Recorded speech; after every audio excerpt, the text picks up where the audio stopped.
ठाण्यातील एका बड्या बिल्डरने कागदपत्रांमध्ये फेरफार करून वडिलोपार्जित जमिनीवर ताबा मिळवण्याचा प्रयत्न चालवला आहे. खोट्या सह्या आणि खोटा झोन दाखला यांचा वापर करत कोर्ट कमिशन यांची दिशाभूल करून खरेदीखत केल्याचा आरोप शेतकरी राजाभाऊ तुकाराम चौधरी आणि सौरभ सुनील चौधरी यांनी पत्रकार परिषदेत केला. यावेळी शुभम चौधरी आणि सुनील चौधरी उपस्थित होते. संगनमताने मूळ खरेदी खतातील सीमा बदली करून दुसरे खरेदी खत करण्यात आले आणि आमच्या ताबे वहिवाटीत असलेल्या जागेत गुंडांनी घुसण्याचा प्रयत्न केला असे सांगून चौधरी पुढे म्हणाले, स्थानिक पोलीस स्टेशनमध्ये तक्रार देण्यास गेलो असता त्यांनी आमची तक्रार न घेता आमच्यासारख्या शेतकऱ्यांवरच गुन्हे दाखल केले. याबाबत पुणे पोलीस आयुक्त यांना अनेक वेळा लेखी स्वरूपात तसेच समक्ष भेटून तक्रार अर्ज दिले, परंतु त्यावरही आजपर्यंत कोणतीच कारवाई झाली नसल्याचे चौधरी यांनी सांगितले. आमच्या शेतकरी कुटुंबासोबत कोणताही अनुचित प्रकार घडल्यास त्यासाठी पोलीस प्रशासन जबाबदार राहील. आम्हाला न्याय न मिळाल्यास आम्ही पोलीस आयुक्त कार्यालयासमोर धरणे आंदोलन करणार आहोत, असा इशारा राजाभाऊ चौधरी आणि सौरभ चौधरी यांनी यावेळी दिला. माझं नाव सौरभ चौधरी, सौरभ सुनील चौधरी, राहिला खाराडी, चंदननगर.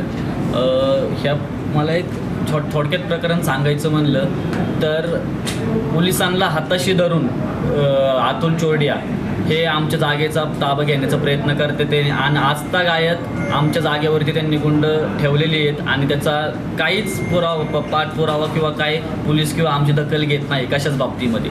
तर आणि आम्ही पोलिसांना पेपर वगैरे सगळं दाखवलेलं आहे. सगळं त्यात आम्ही CPला अमितेश कुमार साहेब जे आहेत त्यांना दाखवले, ॲडिशनल CP मनोज पाटील त्यांना दाखवले, विमानतळ पोलीस स्टेशनचे PI आनंदराव खोबरे त्यांनाही दिलेले आहेत. त्याच्यानंतर मुंडवा पोलीस स्टेशनचे PI महेश बाळकोडगी त्यांनाही दिलेत आणि चंदननगर पोलीस स्टेशनचे PI मनीषा पाटील मॅडम त्यांनाही दिले आणि पंडित रजतवाड जे आहेत तर तेही आम्हाला म्हणजे आमच्यावर प्रेशर आणते ते, म्हणजे पूर्ण पोलीस प्रशासनाचं पावर ताकद आमचं लावते ते आणि आम्हाला एवढं प्रेशराईज करते ते ना की आम्हाला नाही ती लोक म्हणतात की आता तुम्ही जेलमध्ये जाणार रे, हे होणार आहे ते होणार आहे, म्हणजे आमची काही चूक नसताना आणि आमची क्रॉस कंप्लेंट उलट हातबळाचं ताकद यूज करून ती लोक यूज करते ते. आम्ही तर आमचे कुटुंबच थांबलेले, आम्ही किंवा कोणती गुंड मागवली नाही किंवा आमचे बाहेरचे मित्र परिवार कुणालाच नाही.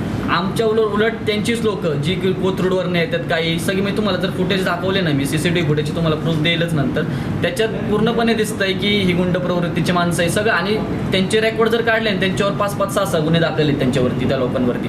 हे सगळं सांगूनही पोलिसांना आम्ही हे केलेलं की रात्री अपरात्री काय झालं, कारण की आता आम्हाला तर तिथं आमचं जागेचं संरक्षण करणं भाग आहे. रात्री अपरात्री काय झालं, कारण की ती 7-8 लोक असतात तिथं, त्यांनी तंबू ठोकून बसलेली आहेत बरं का, खाणं पिणं सगळं तिथं आहे त्यांचं 24 तासमध्ये. आम्ही तेच सांगतोय पोलिसांना की बाबा तुम्ही आम्हाला 185ची नोटीस द्या दोन्ही पार्टींना आणि तिथं जागेवर ऑन स्पॉटचा पंचनामा करा, आहे त्या परिस्थितीत ठेवा. आम्ही पण जाणार नाही, त्यांना पण जाऊन देऊ नका, न्यायालयात पाठवा. ही गोष्ट जे न्यायालय म्हणन ना त्याला आम्ही मान्य आहे, पण त्याला पण पोलीस लोक नाही म्हणते ते, कारण की त्यांनाही माहिती आहे की न्यायालयात जर गेलं तर ही लोक बसणार आहेत. म्हणजे आता पोलिसांना आम्ही हेही सांगितलं की जर आमच्या जीवाला काय बरं वाईट झालं तर तुम्ही काय करणार, नंतर येऊन काय फायदा नाही म्हटलं, कारण की आणि स्टार्टिंग ऑफ द डे पासून ते आत्तापर्यंत 112ला जेव्हा फोन केलाय ना कधीच लोक आलेले नाहीत. आले तर कधी 24 तासानंतर आलेले, 24 तासानंतर ऑन स्पॉट काय झाले कधीच नाही आलेली. आमचं हद्द आमची चंदननगर आहे, पण आमचा तपास कुठं पाठवला, मुंडवा पोलीस स्टेशनला, जे की आमच्या हद्दीत येत पण नाही. आणि त्याच्यानंतर आम्ही मग नंतर 7 तारखेला अर्ज आहे, हे घटना घडायच्या आधी बरं का, आम्ही 7 तारखेला अर्ज दिलेला आहे CPला की आमच्यावर असा अन्याय होते म्हणून यांनी असं केलेलं आहे म्हणून. तर 7 तारखेला अर्ज देऊन त्याच्यानंतर 8 तारखेपासून ही घटना चालू आहे, त्यांची लोक यायला तयार झाली. 7 तारखेला अर्ज दिला, 12 तारखेला दिला, 16 तारखेला दिला, 15 तारखेला दिला, 20 तारखेला दिला, 6 तारखेला दिला. आम्ही वारंवार त्यांना अर्ज देऊन भेटून समक्ष भेटून आणि सगळ्यांचा फॉलोअप घेतोय बरं का आम्ही, हर एक पोलीस स्टेशनचा. पण हर एक पोलीस स्टेशन आम्हाला एकच ओढाओढीची उत्तर देतं की आमच्या हद्दीत नाही, आणि आमच्या हद्दीतल्या पोलीस स्टेशनला गेलं तर आम्हाला एकच सांगतात की तपास तुमचा आमच्याकडनं, आम्ही काही करू शकत नाही. पोलिसांना तर राईट नाही आमच्या मोबाईलमधले व्हिडिओ डिलीट करायचा किंवा आमचे मोबाईल काढून घेण्याचा, काहीच अधिकार नाही. तरी त्यांनी आमच्या मोबाईलमधले व्हिडिओज डिलीट केले, मोबाईल घेतले आमचे काढून, आणि त्याच्यानंतर आमचं जे टपरी आहे तिथं एक शेड मारलेलं आहे आम्ही, त्याचं लॉक तोडलं, लॉक तोडून त्याच्यानंतर आतमध्ये काय ते बघितलं आणि नंतर परत 4-5 वाजता आले आणि आमची पाठी काढण्याचा प्रयत्न केला. आमची मागणी एकच आहे की आमच्या प्लॉटवरती तुम्ही जे गुंड माणसं ठेवलेली आहेत त्यांनी पोलिसांनी त्यांच्यावर कारवाई करा आणि आम्ही जे कंप्लेंट दिलेले आहेत 5-5, 6 ज्या लोकांच्या विरुद्ध त्यांच्यावर गुन्हे तरी दाखल करा, तुम्ही त्यांची चौकशी तर करा, काहीतरी करा. म्हणजे ती चौकशी करत नाही, आम्हाला आमचा अर्ज असा फेकून देतात काहीच. म्हणजे आम्हाला एवढीच मागणी आहे की जे स्पॉटवर जे गुंड आहेत आमच्या त्यांना पोलिसांनी काढून टाकावं. आणि दोघं पार्टीला वाटलं, तुमचं म्हणणं आहे ना की बाबा न्यायालयीन गोष्ट आहे, तर दोघांना पण 145ची नोटीस देऊन स्पॉट पंचनामा करून